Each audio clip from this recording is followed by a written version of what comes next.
Noticentro 1, CMI. Buenas noches, bienvenidos a las noticias. Los siguientes son los 3 hechos más importantes de hoy en Colombia. Con una caravana y una lluvia de abrazos de familiares y amigos, fue recibido Luis Manuel Díaz, padre del jugador de fútbol Luis Fernando Díaz, luego de ser liberado por el ELN. El Mane, como le conocen en la zona, agradeció a la vida por tener una segunda oportunidad, luego de permanecer 12 días secuestrado por el ELN.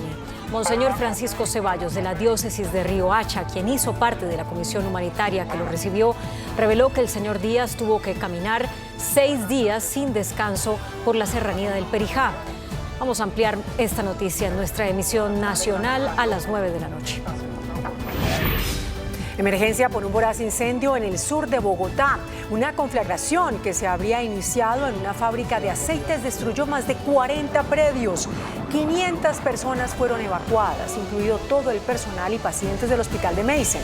No se presentaron personas lesionadas, pero sí pérdidas millonarias. Ampliación de esta noticia en nuestra emisión nacional a las 9 de la noche. Luego de que la Corte declarara inconstitucional la sobretasa de 1.000 pesos en las facturas de energía de los estratos 4, 5 y 6, que fue creada por la emergencia económica para La Guajira, el presidente de la Asociación de Generadores de Energía, Alejandro Castañeda, explicó que las empresas iniciarán un esquema de devolución gradual de esa sobretasa a los usuarios. La devolución será a través de la factura de la energía durante un periodo de 6 meses. Ampliación de esta noticia en nuestra emisión nacional a las 9 de la noche. Las siguientes son las noticias más importantes del mundo hoy. Israel acepta hacer pausas humanitarias de 4 horas diarias en Gaza para evacuar civiles y llevar provisiones a Gaza. También habrá 2 corredores humanitarios para evacuar el norte de Gaza. Israel continúa la ofensiva y se toma una fortaleza de Hamás en el norte de Gaza. Iglesia Católica abre la puerta al bautismo de transexuales y a bebés de parejas homosexuales. Partido Socialista de Pedro Sánchez alcanza acuerdo para la investidura presidencial y pactan una amnistía para independentistas catalanes. Hombre le dispara en la cara al fundador del partido de extrema derecha Vox en España. Erupción volcánica crea una nueva isla en Japón. Con Claudia Palacios y Margarita Ortega.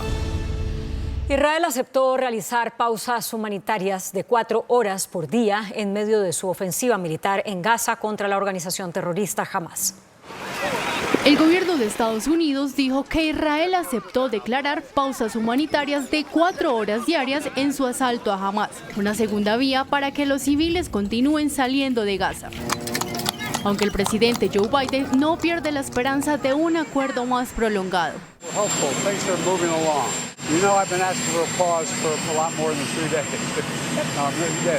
Sin embargo, al menos 72.000 palestinos se han desplazado al sur de Gaza para evadir los combates y seguir con vida. La mayoría buscan llegar a Egipto. El Departamento de Estado de Estados Unidos anunció que habrá 2 corredores humanitarios que permitirían a las personas huir de las áreas de hostilidades y agregó que es fundamental que se amplíen los suministros y la asistencia humanitaria en las áreas donde se mueve la gente. As we talk about this movement of civilians, it's also critical that humanitarian supplies and assistance are expanded in the areas where people are moving. Además, dirigentes de Hamás han llegado al Cairo para reunirse con el general Abbas Kamel, el responsable del servicio de la inteligencia egipcio, para poner en marcha negociaciones con la mediación de Qatar y en coordinación con Estados Unidos para una posible liberación de algunos rehenes por parte de Hamás a cambio de una pausa humanitaria a los bombardeos israelíes. لقد طلبت مصر بأهمية الوقف الفوري والمستدام لإطلاق النار ونندد بكافة الممارسات التي تهدف إلى فرض أمر واقع جديد. Las fuerzas israelíes anunciaron que Hamás ha perdido el control sobre el norte de Gaza mientras se intensifican los combates cuerpo a cuerpo en la franja. fuerzas de defensa de Israel aseguraron que tras 10 horas de combate capturaron un bastión clave del grupo Hamas al oeste de Jabalía, al norte de Gaza. Mientras la tensión y enfrentamientos armados siguen con intensidad diaria desde hace más de un mes en el área al sur del Líbano y al norte de Israel, donde decenas de miles de habitantes en las localidades de ambos lados de la frontera fueron evacuados. אנחנו נמצאים בפעילות קרקעית חזקה ויסודית בתוך רצועת עזה. יש לנו הישגים רבים ואנחנו ממשיכים, מרחיבים ומעמיקים את הלחימה. גם כאן בצפון אנחנו נמצאים בחזית לחימה. גם כאן אנחנו חזקים בהגנה, חזקים בהתקפה. En medio de esta feroz batalla, Israel ha instado a miles de civiles a que se trasladen desde el norte de Gaza al sur de la línea de Wadi, que se encuentra justo a mitad de camino. Según la Organización de Naciones Unidas, se estima que el número de desplazados en Gaza supere las 1.6 millones de personas.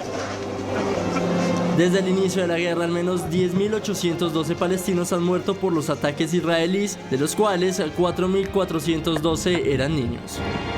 La Iglesia Católica dio un giro, abrió la puerta al bautismo de personas transexuales y a bebés de parejas homosexuales. El Vaticano anuncia un importante cambio en la Iglesia, permitiendo a las personas transexuales y homosexuales ser padrinos o madrinas de bautismo, de bodas y a su vez pueden recibir el sacramento del bautismo, siempre y cuando no existan situaciones en las que genere escándalo público o desorientación entre los fieles, teniendo en cuenta que nunca se debe olvidar el aspecto de la fidelidad del amor incondicional de Dios. Esta decisión es una respuesta a una carta enviada por el obispo de San Amaro en Brasil, en la que cuestiona sobre la participación en los sacramentos del bautismo y el matrimonio de personas homosexuales y transexuales. La carta está firmada por el prefecto del Dicasterio para la Doctrina de la Fe, un cardenal y el Papa Francisco. En España, el Partido Socialista Español de Pedro Sánchez y el Partido Independentista catalán Junts alcanzaron un acuerdo que garantizaría la investidura de Sánchez nuevamente como presidente del gobierno. De esta manera, el ex líder catalán Carles Puigdemont comunicó que el partido Junts llegó a un acuerdo con el Partido Socialista Obrero Español, PSOE, del presidente en funciones Pedro Sánchez. Este convenio es indispensable para el actual mandatario en su proceso de investidura como jefe del Ejecutivo, a cambio de una polémica ley de amnistía que lleva semanas negociando entre los independentistas y los socialistas. Esta ley incluye tanto a ciudadanos como a representantes políticos catalanes que tuvieron o tienen un proceso judicial por su rol en el proceso independentista. Ahora bien, la amnistía será presentada al Congreso para que se convoque la votación para la investidura de Pedro Sánchez. Y entre tanto, en Madrid, la capital española, le dispararon en la cara a plena luz del día al fundador del partido de ultraderecha Vox, Alejo Vidal Cuadras. El político de 78 años fue estabilizado por funcionarios del Servicio de Asistencia Municipal de Urgencia y Rescate de Madrid y fue trasladado a un hospital. El incidente se produjo cuando Vidal Cuadras salía de misa y un motociclista le disparó. La bala le pasó por la mandíbula, pero no le afectó el cerebro. Vidal Cuadras permanece en el hospital Gregorio Marañón. La policía busca al atacante que huyó. Ucrania reveló que abatió a más de 1.000 militares rusos en las últimas 24 horas. El Estado Mayor del Ejército ucraniano afirma que durante las últimas 24 horas han fallecido 1.080 militares rusos, lo que eleva el total desde el estallido de la guerra a 308.720 soldados muertos. A su vez, han acusado a Rusia de lanzar un ataque contra una embarcación civil con bandera de Liberia cuando navegaba en aguas del Mar Negro rumbo a uno de los puertos de la ciudad de Odessa, en el suroeste de Ucrania. Según el ejército ucraniano, el misil ha impactado en una superestructura de la embarcación, provocando la muerte del conductor del navío y dejando heridos a 3 tripulantes. De otra parte, Estados Unidos amenazó con regresar las sanciones a Venezuela si este país incumple el acuerdo de Barbados. El gobierno de Nicolás Maduro se comprometió en la mesa de diálogos del 17 de octubre en Barbados a liberar a políticos presos y a permitir la participación de la oposición en las elecciones presidenciales de 2024. Pero hasta el momento no ha cumplido con lo acordado. Por eso el gobierno del presidente Joe Biden estaría listo para reimponer las sanciones al petróleo y al gas que había levantado temporalmente como muestra de buena fe. En Japón se conoció la isla más nueva del mundo en el Océano Pacífico. Según la agencia meteorológica, la isla aún sin nombre se formó por una erupción volcánica submarina. Su surgimiento del océano fue documentado en imágenes tomadas por la Fuerza de Autodefensa Marítima japonesa en los últimos días. Llegó al mercado de la moda y de la tecnología un broche inteligente que cumplirá la función de un teléfono móvil sin pantalla. This is the Humane AI Pin. Se trata de Human AI Pin, un dispositivo tipo broche compacto que se adhiere magnéticamente a la solapa de la ropa, recopilando datos mediante una cámara integrada y funcionando con un chip Qualcomm. Equipado con inteligencia artificial y que le apuesta a reemplazar a los celulares. El dispositivo utiliza sensores ópticos que permiten interacciones contextuales y computación ambiental para desplegar una tecnología sin fisuras, sin pantalla y basada en sensores para el proyector portátil y el smartphone. Se espera que el equipo llegue al mercado en el año 2024 y tenga un valor aproximado de 3 millones de pesos colombianos. ¿Qué tal? Muy buenas noches, bienvenidos y bienvenidas a Entrevistas Canal 1.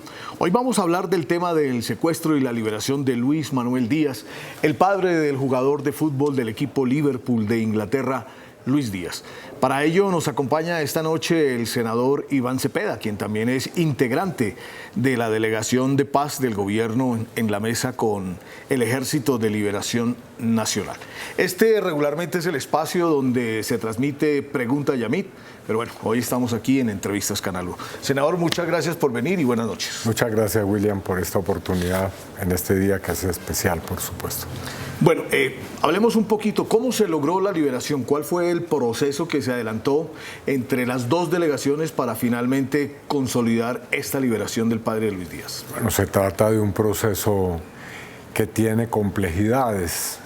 Pasaban los días, las horas, y iba creciendo una especie de angustia, escepticismo en el país, porque las circunstancias en que se produjo este hecho hacían de la liberación un proceso bastante complejo, difícil, en el que había una serie de factores que había que atender con mucha responsabilidad.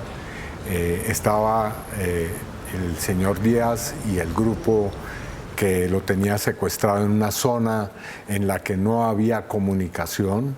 En segundo lugar, con operaciones de los Gaulas policial y militar permanentes, y además de eso en condiciones geográficas y climáticas también difíciles. Todos esos factores hacían que el proceso de la liberación fuera un proceso que había que diseñar y ejecutar de una manera muy rigurosa, como en últimas logró hacerse. Y en eso debo, como lo hemos dicho, reconocer el papel que tuvieron las fuerzas militares y de policía, nuestra delegación, por supuesto. Hay que reconocer que también la delegación del ELN y también la ONU a través de su misión en Colombia y la Iglesia Católica a través de la Conferencia Episcopal.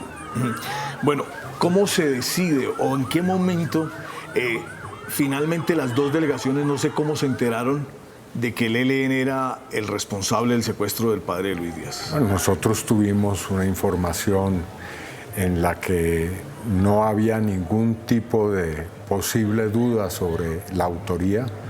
Inmediatamente hubo una reunión en la que fuimos convocados por el señor presidente de la República y en la que estuvo presente también el señor ministro de Defensa. Allí, obviamente, nuestro jefe de delegación expuso toda una serie de consideraciones. Oti Patiño fue muy enfático en señalar nuestra posición en todo lo que ha sido las discusiones con el ELN con relación al cese al fuego, con relación al tema del secuestro, con relación a las violaciones que tienen pues esta incidencia sobre la situación de las poblaciones y comunidades. Y la instrucción del presidente fue muy clara.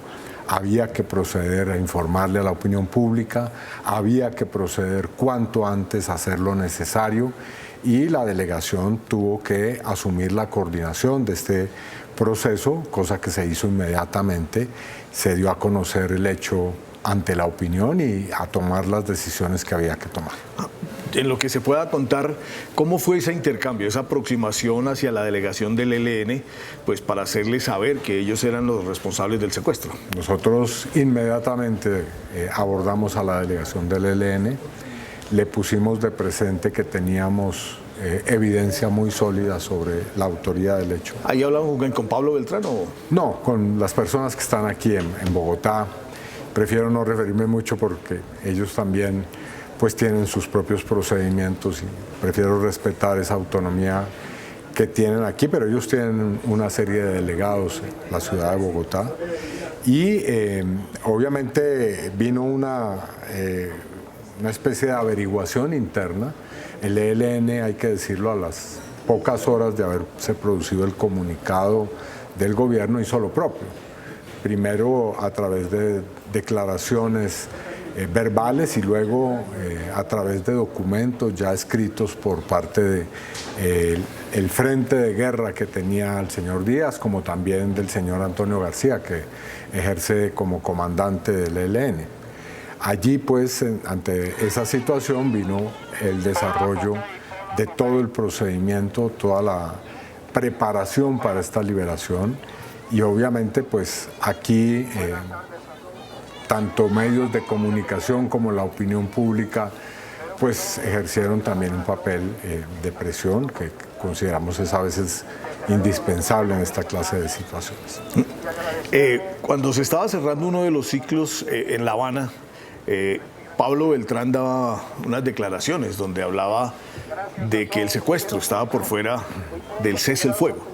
Finalmente, pues hay un secuestro, se dice que hay más de 30 secuestrados que podría tener el ELN.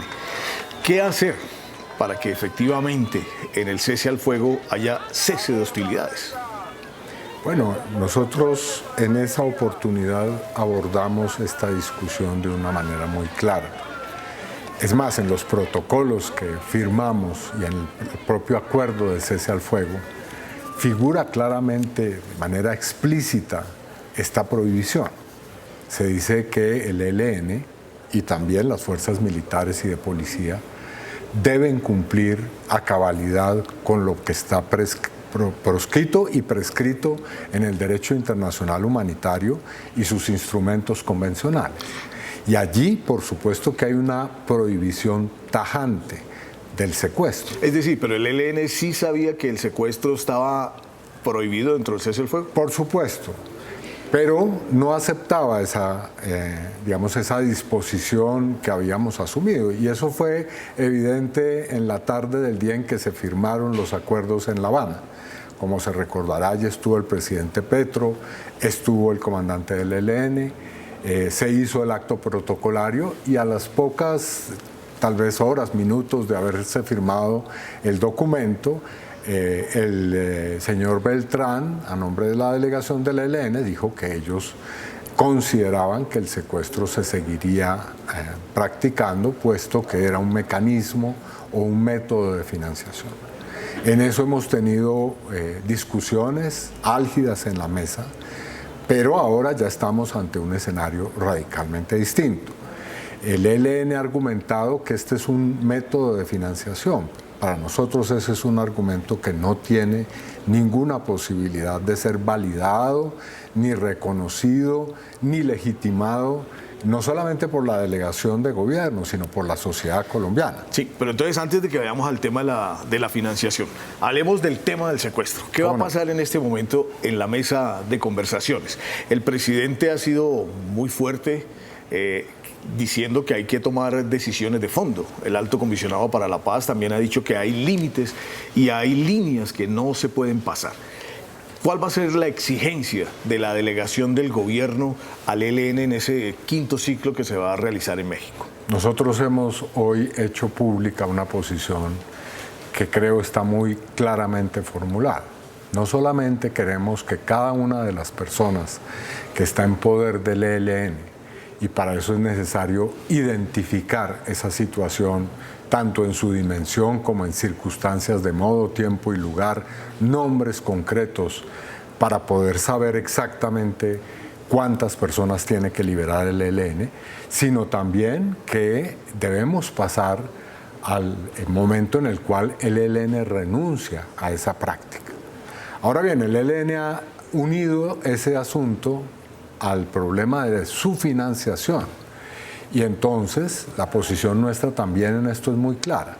No sería ni aceptable ni concebible que nosotros aceptáramos financiar a una organización que no está dispuesta a ponerle punto final al conflicto armado. Lo hemos dicho de una manera muy precisa. Pero entonces, la delegación va a exigir al ELN en este nuevo ciclo un compromiso claro de que se ponga fin al secuestro.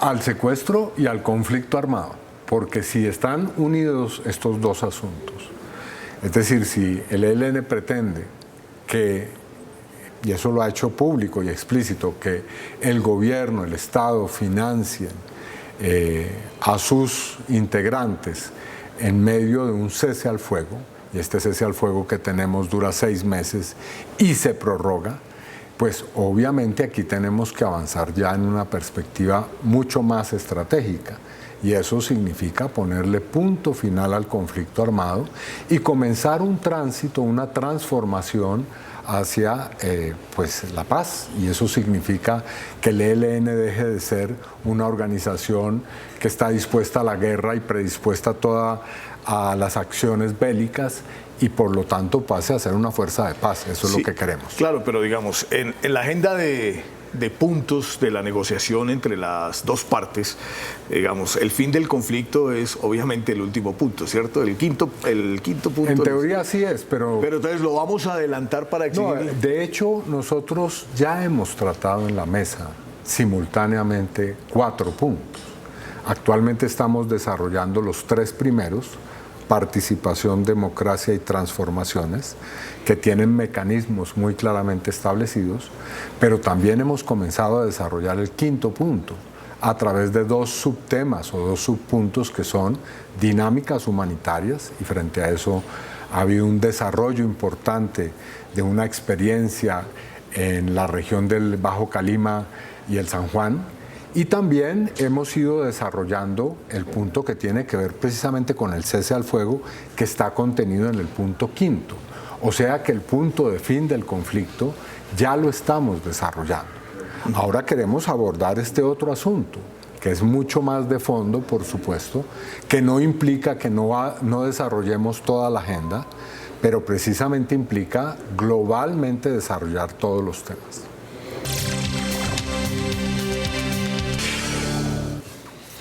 Continuamos en Entrevistas Canal 1. Esta noche nos acompaña el integrante de la Delegación de Paz del Gobierno en la mesa con el Ejército de Liberación Nacional, el senador Iván Cepeda. Senador, usted decía que van a llevar, digamos, un inventario de todos los secuestrados que en este momento tiene el ELN. ¿Cómo se va a hacer eso? ¿Y qué pasa si el ELN rechaza, como ustedes pretenden, firmar un compromiso de que cese el secuestro? Bueno, nosotros creemos que es fundamental en esto. Primero, obviamente nosotros tenemos acceso a información por las agencias del Estado, tanto militares, policiales como civiles, que se ocupan de esta clase de asuntos. Pero también es necesario que el ELN en esto tenga una actitud, y ellos han señalado durante todas las negociaciones y han dado muestra de ello, de que reconocen siempre sus acciones. Bueno, esperamos que en este caso haya esa sinceridad y claridad. Ahora bien, aquí el problema no es gobierno ELN simplemente. Aquí es un problema de la sociedad colombiana reclamando este asunto. Quiero decir que es muy importante entender que es la sociedad la que está reclamando. Y cuando digo la sociedad me refiero a múltiples sectores, poner punto final al secuestro, como también a otras muchas prácticas de la violencia en Colombia. El asesinato de líderes sociales, el asesinato de firmantes de la paz, la necesidad de desminar las poblaciones, en fin, sabemos ese amplio arco de situaciones que se presentan. Pero creo yo que ya en este momento, después de recorrido un camino tan largo, con el ELN y con otros grupos armados, la sociedad colombiana no resiste más estas formas de violencia. Senador, ¿usted qué le responde a los colombianos? Hay un paro armado del ELN en el Chocó, hay varios secuestros, estamos supuestamente en cese al fuego. ¿Cómo hacer que este proceso gane confianza? Ustedes mismos y el mismo presidente, el mismo comisionado de paz han reconocido que este proceso está en crisis. ¿Cómo recuperar la confianza en el proceso? Lo primero es decir que hay aquí un acumulado para poner las cosas en un justo medio. Hemos logrado avanzar como nunca antes se había hecho con el ELN. Y eso está representado en el saldo de este proceso. Tenemos 15 acuerdos firmados, una cantidad muy importante de protocolos, pero no son solo documentos. Tenemos ya estructuras del proceso de paz funcionando en Colombia, pero ha llegado el momento precisamente de que se tomen decisiones que van más allá de lo que hemos logrado. Y eso solamente se puede alcanzar con hechos. La confianza solamente es posible instaurarla o restaurarla cuando la gente ve que no se trata simplemente de afirmaciones retóricas. Y eso es lo que queremos hoy. Bueno, usted va y se sienta en la mesa ahorita en noviembre, finalizando noviembre allá en México. Por supuesto, bueno, con OTI. Con OTI y todo eso. ¿Cuál es la primera palabra que se le va a decir al ELN? Justamente en ese sentido de que hay que concretar hechos para que haya credibilidad en este proceso. Lo primero que vamos a hacer es un análisis muy claro de cuál es el panorama que nosotros advertimos con relación a estos hechos. Nuestras posiciones en la mesa de diálogo siempre son argumentadas. No llegamos simplemente a hacer afirmaciones y exigencias, sino que queremos demostrar que esto que estamos señalando, como lo decía, no corresponde a un capricho o a una ocurrencia del gobierno, sino a un ambiente que hay en el país. Y que esperamos que esos argumentos que vamos a presentar sean atentamente escuchados por el ELN. Estamos dispuestos a escuchar y discutir también sus argumentos, pero creemos que a estas alturas, repito, es necesario llegar a conclusiones. Y esas conclusiones se ubican en el plano de desarrollar aspectos de la agenda que tenemos de una manera mucho más global y mucho más, yo diría, eficaz. El tiempo está corriendo, esta no es una negociación express, llevamos con el ELN en este proceso de paz un año, pero antes, hay que recordarlo, desde el 2012 este proceso arrancó en la etapa del expresidente Juan Manuel Santos, tuvo una interrupción en el año 2018 al 2022, pero en la práctica ya llevamos años de diálogo, de negociación, de buscar los caminos. Así que ya es hora de dar los pasos que se requieren para la paz. Bueno, usted habló del tema de la financiación.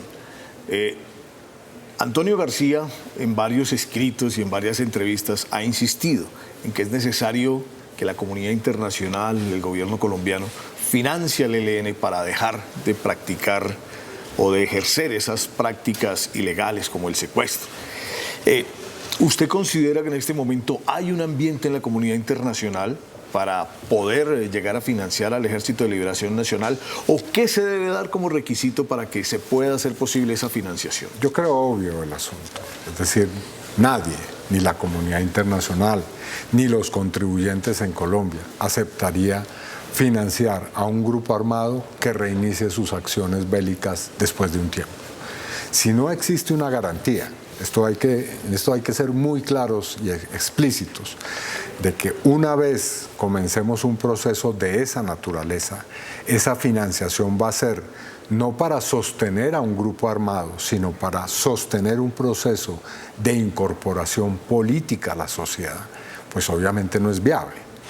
Es decir, debe haber alguna garantía, por supuesto, y creo que a cualquier país, a cualquier gobierno que se le plantee la existencia de un fondo que tenga ese propósito, va a ser muy claro en señalar que no va a financiar a un grupo que va a continuar en medio de un conflicto armado.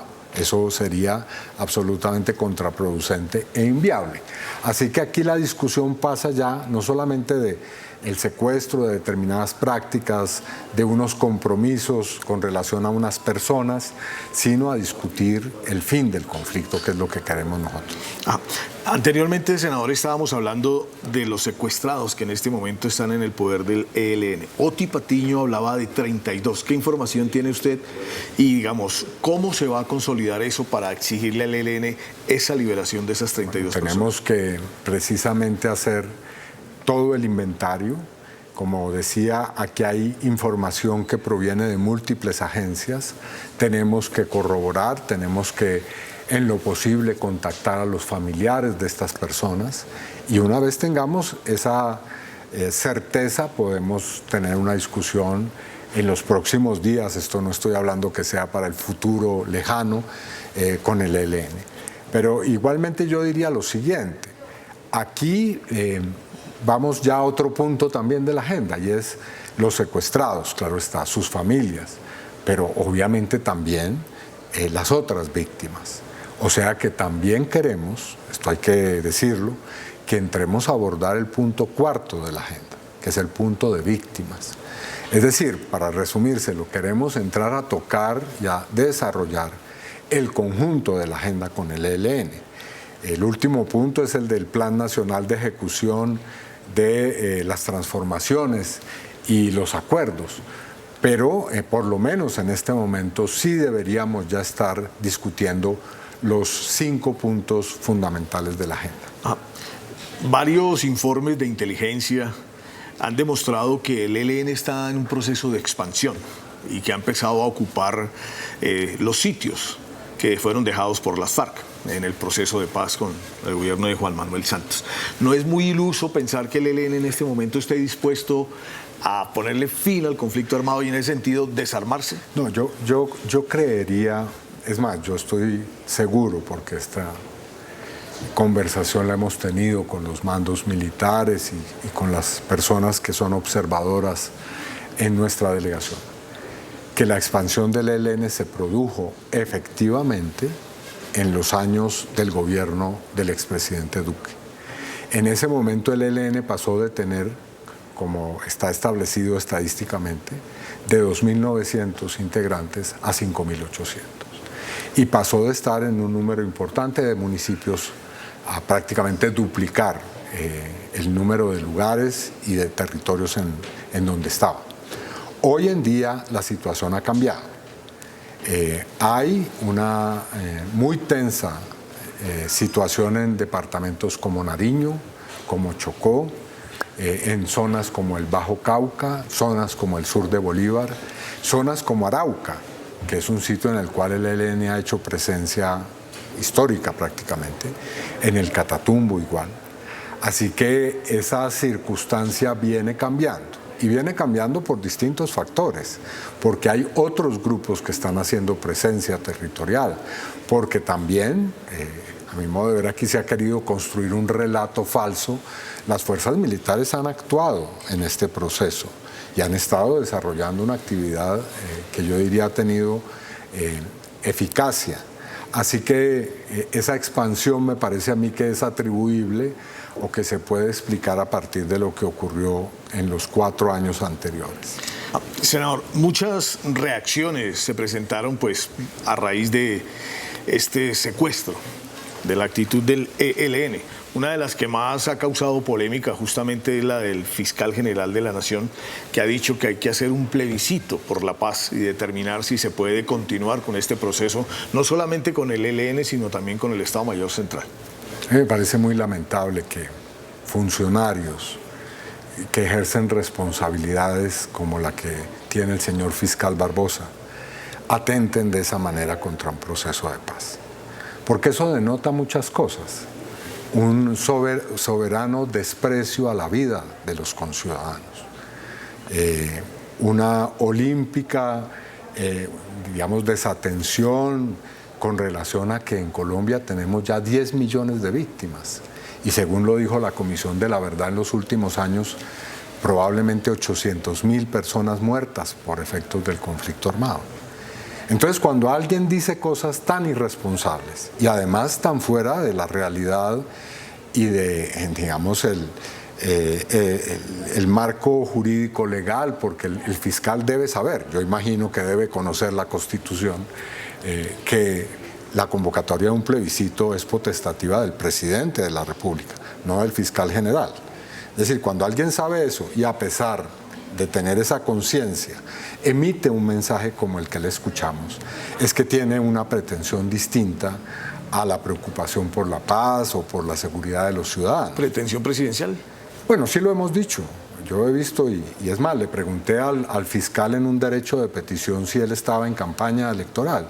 Me respondió de una manera absolutamente elusiva. Dijo que él se atenía a un artículo que fue citado en la respuesta que decía que el fiscal no puede hacer alusión a ninguna campaña electoral. Bueno, ¿eso qué significa? ¿Que no puede hacer ninguna alusión a su propia campaña electoral o cómo es eso? Entonces, yo lo que veo es que una persona, un funcionario, que tiene tantos problemas que resolver como es esa gigantesca impunidad que hay en Colombia y que él mismo ha reconocido, que en vez de estar dedicado a eso, se dedique a hacer esta clase de anuncios que son absolutamente irresponsables y negativos, pues me parece que es muy contraproducente. Muchas gracias, senador Iván Cepeda. Muchas gracias, William. Iván Cepeda es integrante de la Delegación de Paz del Gobierno con el Ejército de Liberación Nacional. Aquí han pues estas reflexiones y lo que viene para este proceso de paz. Gracias a ustedes, amigos y amigas, por estar aquí en Entrevistas Canal 1. Buenas noches. Noticentro 1, CMI. Gracias a Dios por esta segunda oportunidad. Primeras palabras del padre de Lucho Díaz tras ser dejado en libertad por el ELN. Celebración en Barrancas por libertad del profe Manuel Díaz. Noticentro 1 CMI revela detalles ocultos del operativo de liberación. Gobierno le exige al ELN liberación de todos los secuestrados. No más paros armados, pide el comisionado de paz al ELN. El mundo reacciona a la libertad del padre de Lucho Díaz. Disidencias de Mordisco evalúan regreso a mesa de diálogo con el gobierno. Voraz incendio en el sur de Bogotá. 500 evacuados, 40 casas destruidas. Corte Constitucional tumba sobre tasa a la energía para La Guajira. Listo decreto que elimina intermediarios para pagos en sector salud. Tarifas de energía subirán hasta un 20%. Advierte saliente comisionado de energía. Con Claudia Palacios y Margarita Ortega. Iniciamos nuestra segunda hora de noticias. A esta hora, Luis Manuel Díaz, padre del jugador de la Selección Colombia de fútbol Luis Díaz, permanece en su casa tras haber sido liberado por el ELN luego de permanecer 12 días secuestrado en poder de ese grupo guerrillero. El liberado agradeció a los colombianos y a Dios por lo que definió como una nueva oportunidad de estar con su familia. Vamos a Barrancas, municipio de La Guajira, con nuestra corresponsal ahí, Helen Borges. Helen, buenas noches. ¿Qué está pasando a esta hora?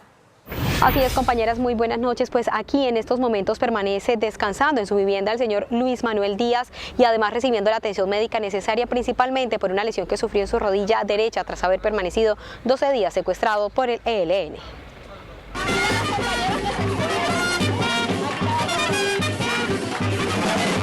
Caravana y con inmensa felicidad recibieron familiares y amigos a Luis Manuel Díaz. Lo hicieron en su vivienda, el lugar desde donde envió unas cortas palabras de agradecimiento. Buenas tardes a todos los amigos que me quieren. Espero que todos darle gracias a Dios por esta segunda oportunidad de traerme de regreso a casa y agradecerle a todo el pueblo barranquero, La Guajira y a Colombia por este gran apoyo que le han brindado a mi familia, de verdad. Gracias a todos, los quiero mucho. Muy pronto tendré la oportunidad de saludarlos y darles un abrazo. Muchas gracias, mi gente, muchas gracias. Por su parte, Monseñor Francisco Ceballos de la diócesis de Riohacha, quien además hizo parte de la comisión que lo recibió, entregó detalles de lo que fueron estos días de secuestro. Informó que el señor Luis Manuel Díaz, Mane Díaz, como es conocido, tuvo que caminar 6 días sin descanso sobre la serranía del Perijá. Inicialmente, cuando nos lo encontramos ya en el camino, cuando lo iban a entregar, un poco demacrado, cansado, cojo, porque lo habían hecho caminar prácticamente 2 días. 2 días caminando. Se supone que venía un poco maltrecho, malherido y cansado después de esta situación. El padre del futbolista Luis Díaz continúa en recuperación y bajo acompañamiento médico mientras permanece rodeado de familiares y amigos. Se esperan actos religiosos y deportivos en los próximos días para celebrar su libertad. Mañana las autoridades continuarán brindándole al señor Díaz las atenciones que requiere mientras la comunidad continúa celebrando su libertad. Es toda la información desde Barrancas, La Guajira. Helen Borges para Noticentro 1 CMI. Gracias, Helen. Y Noticentro 1 CMI conoció detalles de la liberación del padre del futbolista Luis Díaz. En el operativo participaron Naciones Unidas y la Iglesia Católica. Los primeros movimientos se presentaron hoy en la mañana. En la ciudad de Valledupar se vieron camionetas de la ONU donde se desplazaba una comitiva que sería la encargada de la misión. Luis Manuel Díaz debía ser liberado hoy antes de las 11 de la mañana para aprovechar el buen tiempo. Bajo reserva absoluta, la delegación se desplazó al aeropuerto principal de la capital del Cesar, donde esperaba un helicóptero de matrícula HK-4160, un Mi-8 de fabricación rusa, tamaño grande, bimotor, con capacidad para 24 pasajeros, de la empresa privada Elistar. A las 10:45 de la mañana aterrizó la aeronave en este punto del sur del departamento de La Guajira. Se trata de la vereda El Salado, a unos kilómetros de Fonseca. Esta foto muestra el sitio montañoso donde tuvo que aterrizar el helicóptero. En ese momento se vio libre y con vida a Manuel Díaz, padre del jugador Luis Díaz. A pesar de lo cerca a Barrancas, donde lo esperaba toda su familia, Naciones Unidas tenía claro que debía volver a Valledupar, donde Manuel Díaz sería valorado médicamente.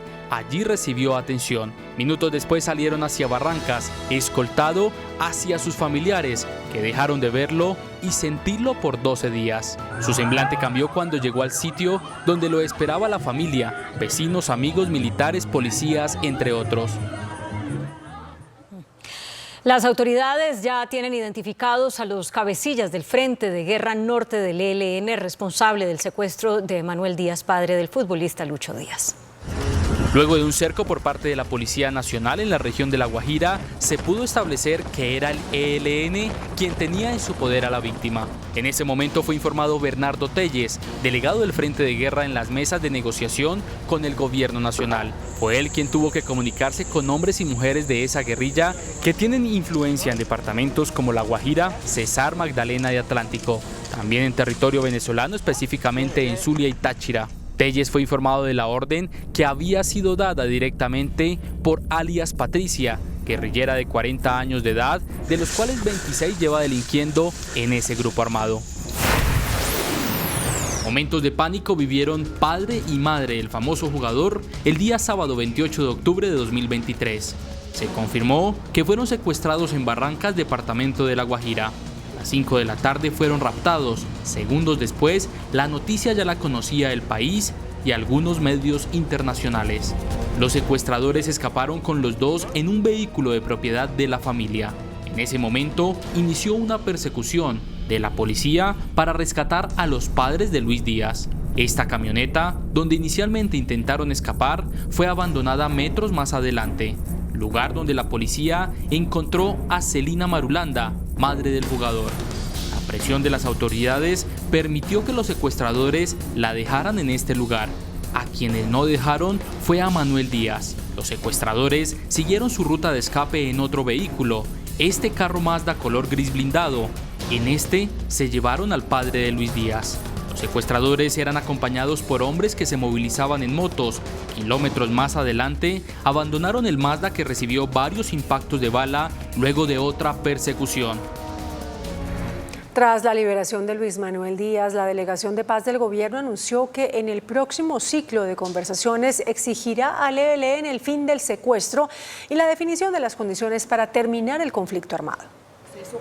Para la Delegación de Paz es el momento de poner líneas claras en el proceso con el ELN. En ese sentido se pedirá a esta guerrilla en la mesa eliminar de una vez por todas el secuestro. Creemos que llegó el momento en el cual ya el ELN debe renunciar definitivamente a esa práctica. También se pedirá al ELN liberar a cada uno de los colombianos que han sido secuestrados, que según estimaciones supera los 30 casos. Bueno, nosotros vamos a llegar a esa reunión con los datos necesarios y vamos a hacer un examen de cuál es, primero, la cifra concreta, en segundo lugar, quiénes son las familias, quiénes son las personas que tienen el ELN. Sobre el tema de la posible financiación del ELN mientras dura el cese el fuego, esto dijo la delegación. La única posibilidad que hay para contemplar eso es que el ELN tome el camino ya de la incorporación política a la sociedad. Es decir, que podamos llegar al punto en el cual se acaba el conflicto armado, se resuelve el problema de las armas. El próximo ciclo de diálogos con esta guerrilla será en México y está previsto que se inicie el próximo 20 de noviembre. Y el alto comisionado para la paz, Danilo Rueda, le exigió al ELN poner fin a los paros armados y liberar a todas las personas que tienen secuestradas. Paros armados, una práctica que el ELN debe parar. Pueblos negros, indígenas y campesinos están hartos de esa multiplicidad de infracciones al derecho internacional humanitario y sus derechos. Nos alegra la libertad de Manuel Díaz, padre de Luis Fernando Díaz. Exigimos la libertad de todos los secuestrados y comunidades. El presidente de Fedegan e integrante de la mesa de negociación con el ELN, José Félix Laforía, afirmó que la continuidad del proceso de paz con esta guerrilla debe estar condicionada a que le ponga fin a los secuestros. Dirigentes gremiales y participantes del proceso de paz con el ELN dijeron que tras la liberación de Luis Manuel Díaz, la condición para seguir negociando con el ELN debe ser el fin de la práctica del secuestro. Detrás de la liberación del padre de Luis Díaz, necesariamente tiene que venir la liberación del resto de los colombianos que están secuestrados por parte del Ejército de Liberación Nacional. Para José Félix Laforía, el caso del padre de Luis Díaz marca un punto de inflexión en el proceso. El secuestro, más que como ellos sostienen, es una especie de retención de carácter económica. Es claramente un delito de lesa humanidad, abominable. Desde el sector empresarial también se exige el cese de la extorsión. El ELN no se puede lavar la cara con esa liberación, porque es que nunca debió haber ocurrido.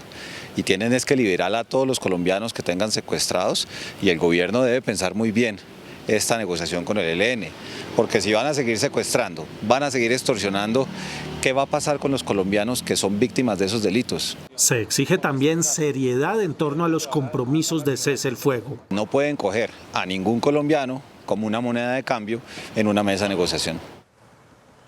La directora de Bienestar Familiar, Astrid Cáceres, reveló que el tema del reclutamiento forzado de menores de edad será llevado a la mesa de diálogo con el ELN para ponerle fin a esta situación. Dos delegados de la sociedad civil apoyados por el ICBF llegarán a la mesa de diálogo con el ELN para velar por los derechos de los menores. A Red Papás y a Plataforma Tres Voces por la Paz. Ellos son los delegados de la sociedad civil a esa mesa para llevar la voz de los niños. Como voluntad de gobierno, está dispuesta para la paz, pero necesitamos que todas las partes estén dispuestas para la paz y que el eje de esos diálogos sea que los niños y niñas no vivan más estos circuitos de guerra. Ni reclutamiento ni secuestros. Claro, eso es parte de la guerra. El reclutamiento y el secuestro son parte de las consecuencias de una guerra eterna en la que tenemos que parar. En sus declaraciones, la directora también reveló que se cambiará la forma de contratación de operadores en la entidad por posible manipulación de aplicativos digitales encargados de esa gestión por parte de personas. Viva la libertad y la paz, así reaccionó el presidente Gustavo Petro a la liberación de Luis Manuel Díaz. La única mención pública que hizo el presidente Gustavo Petro sobre la liberación de Luis Manuel Díaz fue a través de su cuenta en X. Viva la libertad y la paz. Fuentes de Casa de Nariño confirmaron que el mandatario tuvo un contacto telefónico de 10 minutos con el padre del jugador, donde le expresó su alegría por la liberación. Mané le contó detalles de su cautiverio y le manifestó su intención de viajar cuanto antes a Inglaterra para reunirse con su hijo. La vicepresidenta también mostró su beneplácito por la operación que lo trajo a la libertad y pidió al ELN soltar a los demás secuestrados. Celebró la liberación de Luis Manuel Díaz, padre de Luis Díaz. Es una gran alegría que ya pueda estar en casa junto a su familia. Exigimos que el ELN libere a todas las personas que tienen secuestradas. Estas violaciones a los derechos humanos minan las esperanzas para seguir avanzando en la paz total.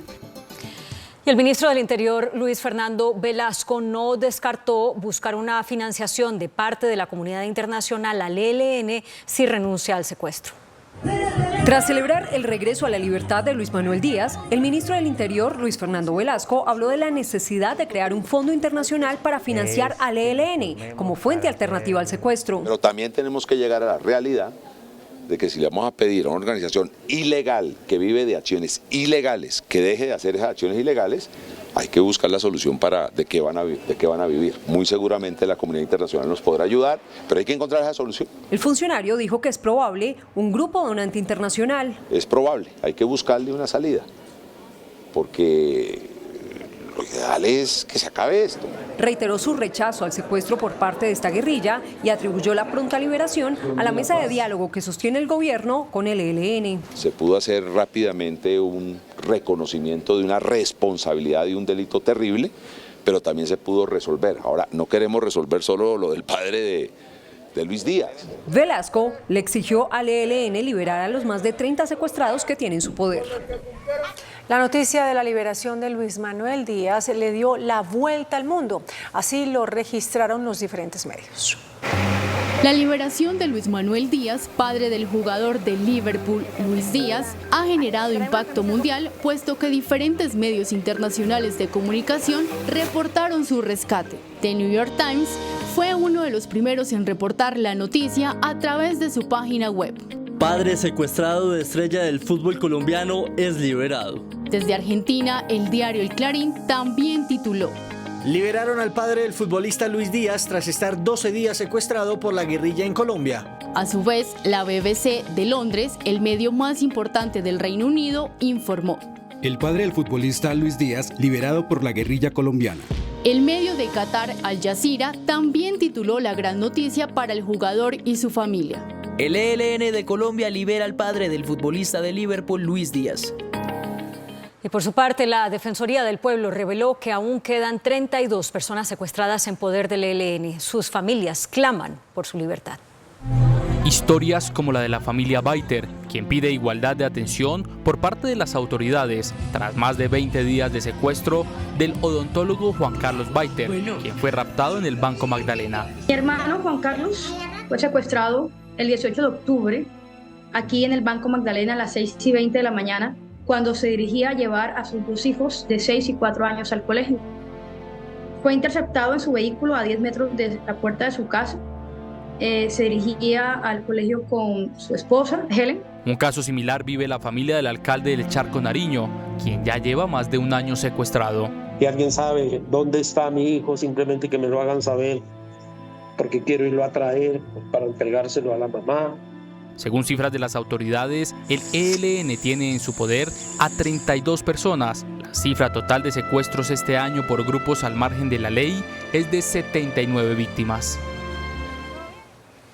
Entre tanto, el llamado Estado Mayor Central de las FARC o disidencias de Iván Mordisco dijeron que irán a consultas para evaluar si regresan a la mesa de diálogos con el gobierno. Creemos que hay una agenda desordenada. Sebastián Martínez, integrante de la Delegación de Paz del Estado Mayor Central, hizo el anuncio. Nos vamos a un periodo de consultas de unos días en el que haremos nuestra propia evaluación y se la comunicaremos al gobierno nacional. Según el EMC, la delegación del gobierno es desordenada y no toma decisiones. Existe una comisión de diálogo del gobierno que percibimos que no es plenipotenciaria, que los acuerdos y las definiciones que ellos toman son manoseadas por el Ministerio de Defensa. Los voceros del Estado Mayor pidieron al gobierno que mientras se supera la crisis de la mesa de diálogo, se mantenga el cese del fuego bilateral. Por su parte, el fiscal Francisco Barbosa lanzó de nuevo críticas a la política de paz total. También anunció la formulación de cargos a varios exfuncionarios de la alcaldía de Medellín. Desde Medellín, el fiscal Francisco Barbosa dijo que esta tarde habló con el papá de Luis Díaz tras su liberación, aseguró que muy pronto habrá resultados de la investigación y arremetió contra la paz total. Yo la verdad es que no entiendo ni siquiera a qué se refieren o en qué consiste la famosa paz total. Si alguno de ustedes sabe, por favor, envíele a la Fiscalía General en qué consiste esa paz total, porque nadie me la ha sabido explicar en 1 año y medio en que estamos. Es decir, se negocia con raponeros, con ladrones de bancos, con sicarios en Antioquia, sicarios en Barranquilla, pero el ELN, pero las disidencias. Y afirmó que hoy los ministros y el comisionado de paz Danilo Rueda no tienen claro el rumbo del proyecto que han impulsado. Ningún ministro lo ha explicado, el comisionado de paz no tiene claridad de lo que significa eso.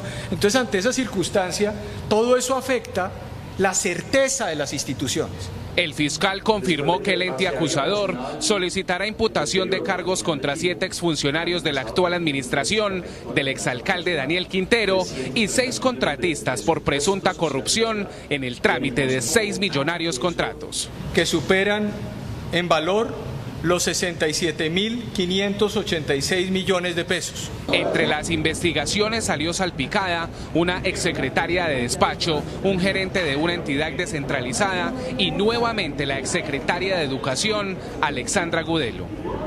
A esta hora ya está controlado en Bogotá un voraz incendio registrado en la localidad de Ciudad Bolívar que destruyó 40 casas y obligó a la evacuación de 500 personas. Nicolás Romero, detalles de la situación.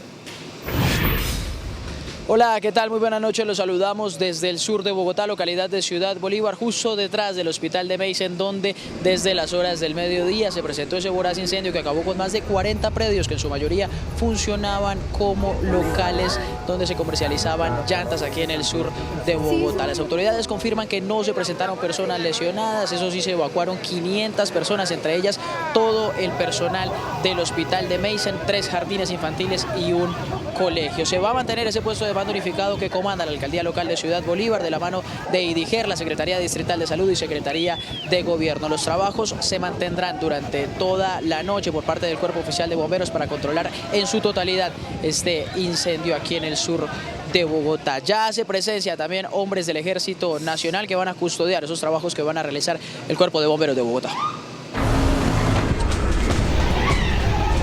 Todo totalmente en quiebra, no hay quien nos responda, no hay cómo hacer, de dónde nos paramos nuevamente, cómo hacemos. Se quemaron aproximadamente 100, 150, 200 llantas. ¿Solo en su taller? Solo en mi local. Sí, fuera eso de la herramienta. Despojando primero que todas las personas que tenían sus llantas, tocó dejarlas ahí, la gran mayoría se quemó, tejados se cayeron, hay gente llorando ahí a esos alrededores. 3 jardines infantiles, un colegio y todo el personal del hospital de Meissen fueron evacuados por la densidad de la enorme nube de humo que se formó.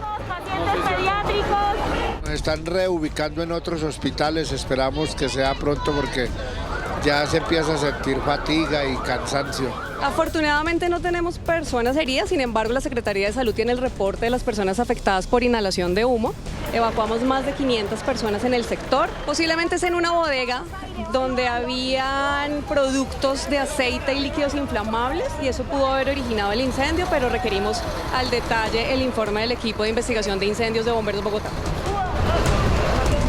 Las autoridades confirmaron que estarán al tanto de la situación para ayudar a quienes lo perdieron todo.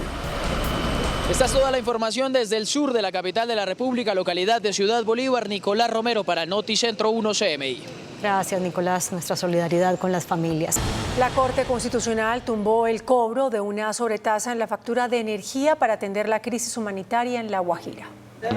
El decreto legislativo 1276 que establecía medidas para la transición energética en La Guajira es el octavo que tumba la Corte Constitucional, como consecuencia de que también tumbaron a principios de octubre el estado de emergencia económica, social y ecológica que declaró el presidente Gustavo Petro en La Guajira. Bajo ese estado de excepción, el gobierno autorizó el cobro de una contribución de 1.000 pesos que pagaban obligatoriamente los usuarios residenciales de los estratos estratos 4, 5 y 6 en la factura de energía.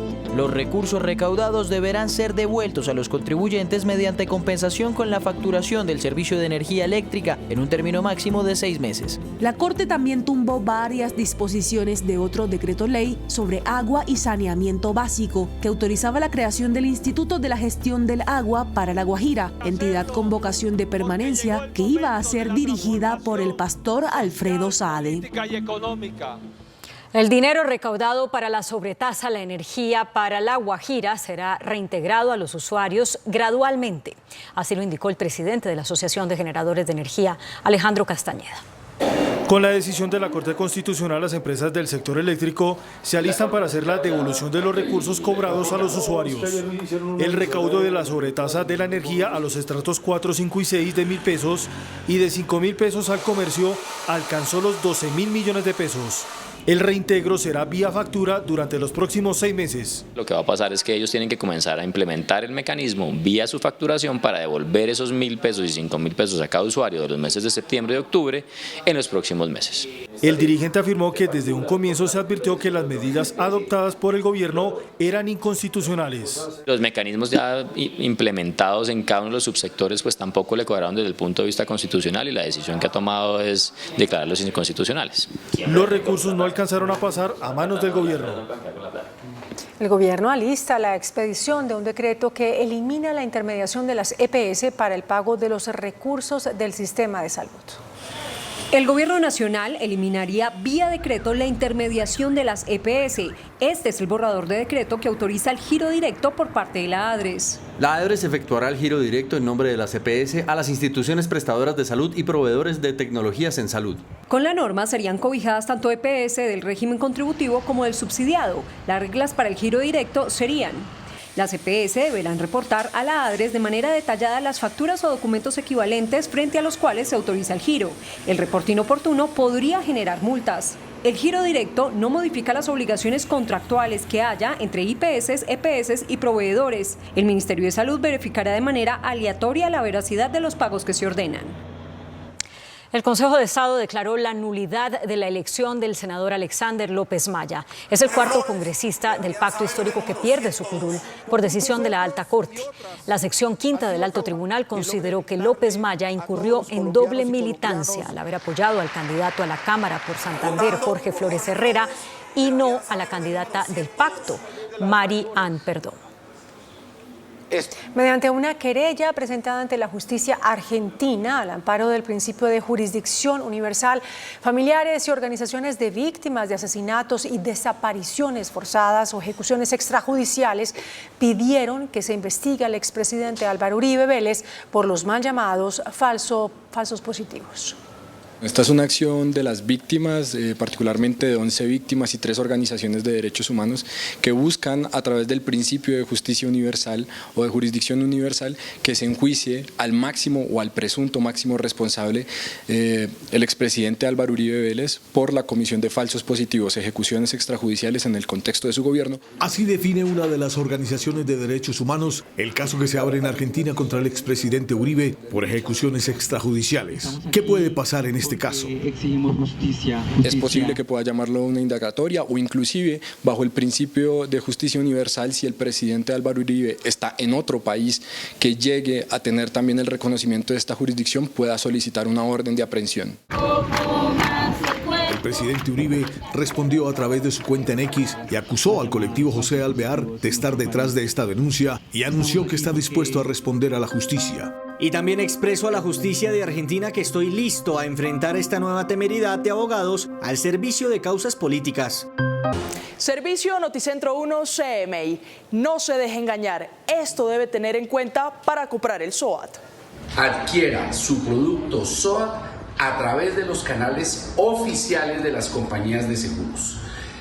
No a través de intermediarios, no a través de publicidades sospechosas.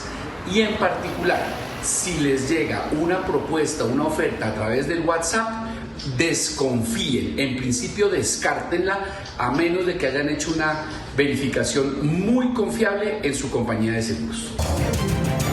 El director saliente de la Comisión de Regulación de Energía y Gas, José Fernando Prada, advirtió que las alzas en las tarifas de energía podrían llegar hasta el 20%.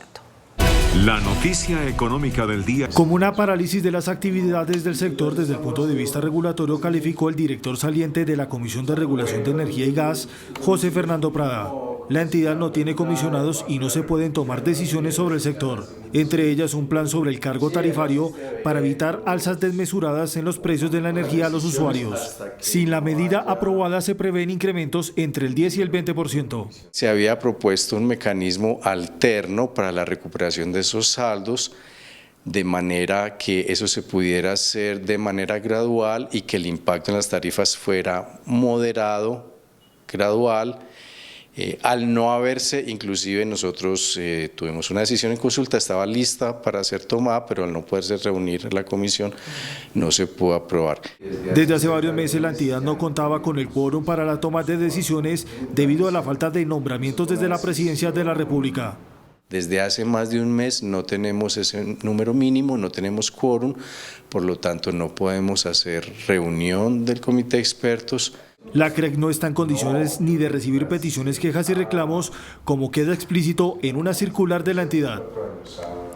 El presidente del Consejo Gremial Nacional y de Asofiduciarias, Germán Arce, dijo hoy que hay que ser prudentes en el ajuste al salario mínimo.